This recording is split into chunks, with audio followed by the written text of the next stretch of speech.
नाही नाही तर त्या ठिकाणी म्हटलं सर्वात प्रथम अशी कोणती बाई शिक्षित होऊन निघाली त्यांच्या शाळेतून, त्या स्त्रीचं नाव काय? तर म्हणते त्यांना सहकार्य करणाऱ्या लोकांचे पहिले नाव सांगा. हे नको म्हणते का हा पहिला राऊंड आहे, हे नको सांगा का हा पहिला राऊंड आहे तर तू माग माग धाव. तो जमाना गेला म्हणते माग धावायचा, तर ठीक आहे महा पुढे धाव. माग नको धाव, मग पुढे धावले का मी तुला माग धावतो. पण सापडल्यावर मग काय होईल याचा विचार कर. तुले बोलता येतं आम्हालाही बोलता येते.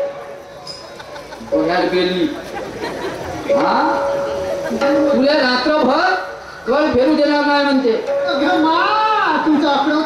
का जागा देते बोलाले, बाईची जागा आहे, बाईची जात आहे आणि तूच अशी जागा देते बोलाले मला रात्रभर कळणार फेरू देशील त्या बाई का म्हणा त्या बाईले. तुम्ही विचार करा, बाई म्हणून स्टेजवर आलेस तू, मग तुला आपली इज्जत आपल्या हाताने झाकून ठेवली पाहिजे. तू स्वतः उघडी करशील तर मग लोक तर पायासाठी बसलेच आहे. ह्याचं कामच पाहिजे आहे. अभ्यास करून ये म्हणते म्हणे. बाई मी तसं नाही म्हटलं. 2 महिन्याच्या आधी बुकिंग केली डोंगरे साहेबांना, तर त्याच वेळेला डोंगरे साहेबांनी फोनवर सांगितलं ना, मी तुला फोनवर सांगितलं की या ठिकाणी गण नाही खपत, गवळण नाही खपत, दही नाही खपत, ना दूध नाही खपत. या ठिकाणी तू बाहेर ठिकाणी करत बस, आम्हाला त्याशी काही देणं देणं नाही.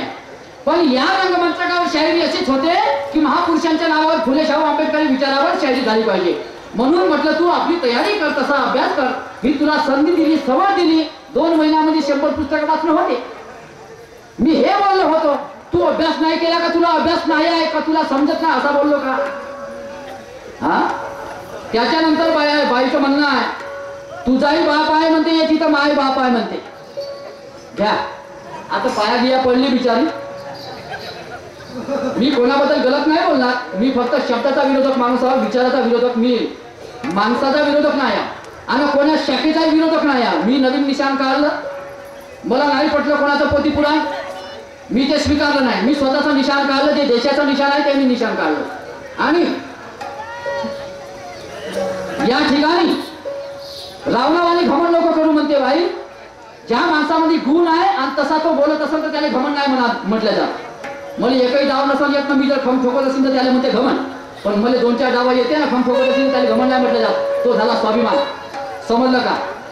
म्हणते तुझाही बाप आहे ना माझाही बाप आहे, तर मला हे म्हणायचं आहे महाई बाप आहे या ठिकाणी हरकत नाही, तू आई बाप आहे तर त्या बापाला खाली मागण्याचा काळ मी पाहिजे अशी शायरी कर.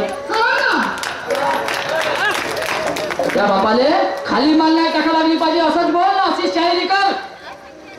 मोरेश्वरची भेटी कोटो मोरेश्वर शाहीर आणि कोटो तू त्याच्या तोडपायाची धुळही नाही. कमीत कमी 100% चांगला गुण घेऊन घे. त्याने पास केले का नाही तर कोणाला ठाऊक, ठरवलं विचारे हरकत नाही. मोरेश्वरनं बेटी पैदा केली, हा ठीक आहे. मेणबत्ती अगरबत्ती पूजा पाठ नव्हे तर काय होय, बाईचं म्हणणं आहे. ए बाई ऐकून घे, मी जे जे शब्द बोलतो तर विचारपूर्वक बोलतो असे नाही बोलत. आताच आमचे मोरेश्वर काकाजी या स्टेजवर येऊन बोलून गेले का पुरुषोत्तम शाहीचं गायन छान आहे, सगळं छान आहे, असं आहे कसं आहे वगैरे वगैरे. हरकत नाही, धन्यवाद त्याच्याबद्दल. परंतु बोलता बोलता आमचे गुरुवर्य मोरेश्वरजी बोलून गेले का म्हणे एक बाईची जात असून ते म्हणे शाहिरी करायला निघली, हे बहादुरीचं काम आहे. मी बी मान्य करतो बहादुरीचं काम आहे. पण एक शब्द वापरला आमच्या गुरुजींनी की म्हणते तुलेही सरस्वती प्रसन्न आहे. का सांगाव की कोणता कार्यक्रम आहे ना कोणतं काय या ठिकाणी तिला सरस्वती प्रसन्न झाली. तिला सरस्वती प्रसन्न झाली. सावित्रीबाईचं नाव नाही आलं, इथं होते का साहेब? म्हणू शकत नाही, जाऊ द्या, जास्तीचा बोलणार नाही. मेणबत्ती अगरबत्ती पूजा पाठ नव्हे तर काय आहे बाई, तू ऐकून घे. मेणबत्ती मागे कारण काय, वैज्ञानिक कारण काय? अगरबत्ती आम्ही कशासाठी लावतो? विपश्यना साधनेचा नियम आहे. तुम्ही नाकाच्या शेंड्याच्या दुर्बीणमध्ये सरळ रेषेमध्ये बघा तर मन एकाग्र होते. आणि आम्ही जेव्हा मेणबत्ती जाळतो किंवा अगरबत्ती जाळतो कोणत्याही मूर्ती पुढे, तर त्या मेणबत्तीची आमची एक नजर होते आणि आमचं चित्त एकाग्र होते. आणि चित्त एकाग्र तेव्हा होते जेव्हा वातावरण निर्मिती होते. आणि म्हणून अगरबत्ती कोणती सुवासिकच राहते, बरोबर आहे. कोणती अगरबत्ती सुवासिकच राहते. ते अगरबत्ती जाळतो का तिथलं वातावरण हे प्रसन्न व्हायला पाहिजे. एखाद्या माणसाला गोदरीमध्ये पूजा करताना पाहिजे का? पाहिल्या का तुम्ही? नाही ना. आणि म्हणूनच अगरबत्ती जाळल्या जाते की तिथलं वातावरण हे प्रसन्न व्हावं, जेणेकरून आमचं चित्त एकाग्र होईल आणि त्या माणसाच्या कर्तव्याशी आम्ही एकनिष्ठ होऊ. त्या माणसाने जे कर्तव्य केलं त्याच्या कर्तव्याशी आम्ही एकनिष्ठ होऊ आणि काही साधू शकू. हा मेणबत्ती अगरबत्ती जाळण्याचा आमचा उद्देश आहे, पूजा पाठाचा उद्देश नाही आहे. आता हिंदू धर्माचा नियम आहे.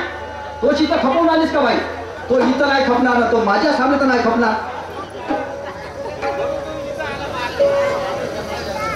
ऐकून घे आता. हे झाले तुझी बोलभाषा, आता माझी बोलभाषा.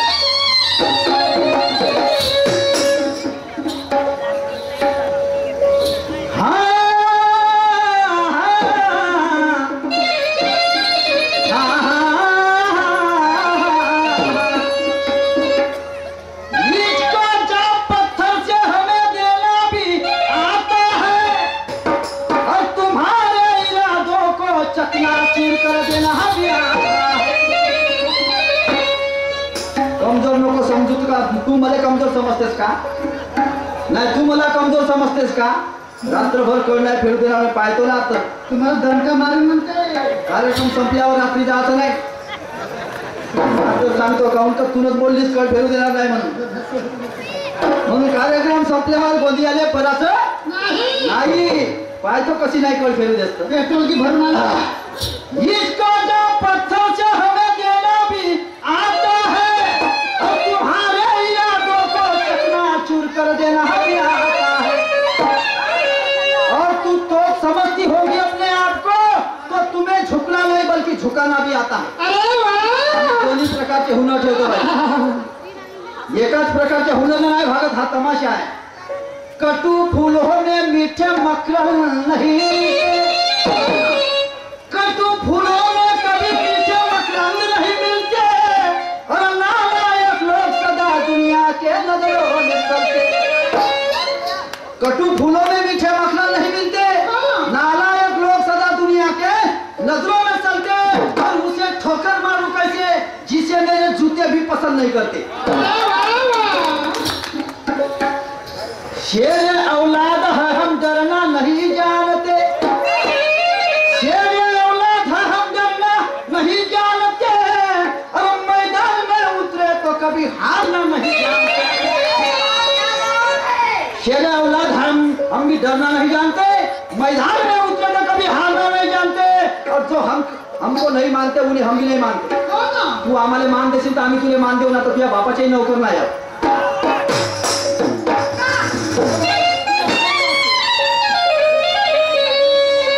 ते पूजा नव्हे तर का हवंय, ते पूजा नव्हे तर का हवंय लावून दे ना.